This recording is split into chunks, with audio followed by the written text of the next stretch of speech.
Prediction ko to, kaya makinig kayo lagi sa akin. Tunay akong analyst. Sa first 3 years nila, ang plano nila is kaukaw ng kaukaw. Lakaw todo-todo. And they use the budget. That's why yung yan mortal sin nila to our democracy is that they used Congress to loot our taxes.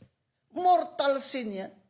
At ngayon, hindi nakukulong. Walang nakukulong. Si Revilla nakulong. Ano ba yan? Palit ulo? Ay, hindi. 2 years to go. Dapat ipakulong ni BBM si Romualdez para tumahimik ako. At tumahimik yung mga tao who are supporting me. Bakit si Saldico ang binabanatan nyo? Sinasabi na ni Saldico na ang mastermind si Martin Romualdez na nagatid siya ng pera doon at kay Bongbong. Pinalayas nila kasi, ayaw nilang magtestigo. Ngayon, gusto na magtestigo, ayaw naman nilang pabalikin. Kunyari lang yun. Bakit si Senate Torpeng Lacson sa Blue Ribbon in-invite si mag-testify by Zoom, si Saldico? Nung lumabas na sa ibang network yung part 1, part 2, part 3 ni Saldico, ayaw nang ipatestify doon by Zoom.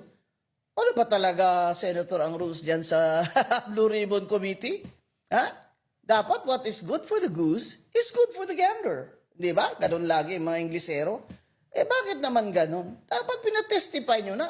Kasi kung pinatestify nyo yun, di part of the records na yun ng Senado, ang sasabihin niya na naghatid siya ng pera sa kay Romualdez at sa bahay ni Bongbong at sa Malacanang. Ang sinasabi mo, whistleblower si Bongbong, that's not true. He admitted there was a U.S. State Department report saying that the corruption in the DPWH is massive. That's why he did that. At saka, yun na nga ang analysis ko, na 3 years come, and then on the 4th year, look like a hero. Hero ba siya? Naniniwala ba kayo na posibleng makasuhan at makulong si Martin Romualdez? Pwede. Kasi bakit nila pinakasuhan si Revilla at pakulong nila? Bakit hindi? Di ba? ICI also. Yun lang ang problema kasi sabi nila i-livestream nila, hindi nila livestream. Kawawa yung ICI. Sinabi ko na when I was in Europe, mag-resign na kayo, mga inutil kayo. Naiwan na lang ngayon si former Justice Andy Reyes. I mean, hindi naman siya makaresign, di ba? Di ba? Technically, that is already inutil. Anong nakikita niyong kalalabasan ng buong flood control hearings?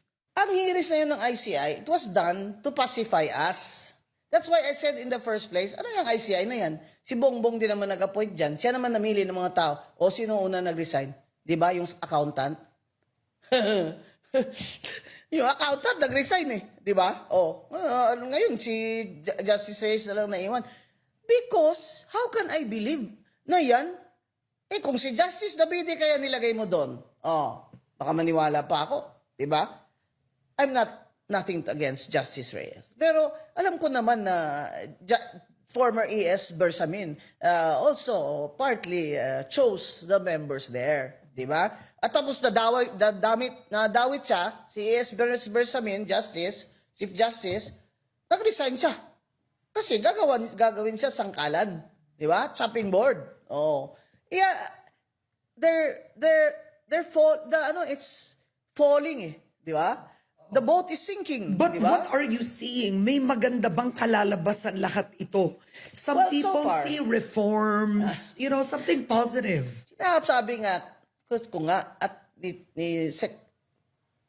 Dr. Winnie Munsod, how can Bongbong reform when all these people around him are incapable of reform because he, as a leader, really doesn't want reform?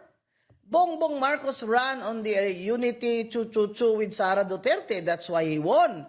I'm not friends with Sara Duterte. I've never met her except in my sala when she applied for registration of her local party.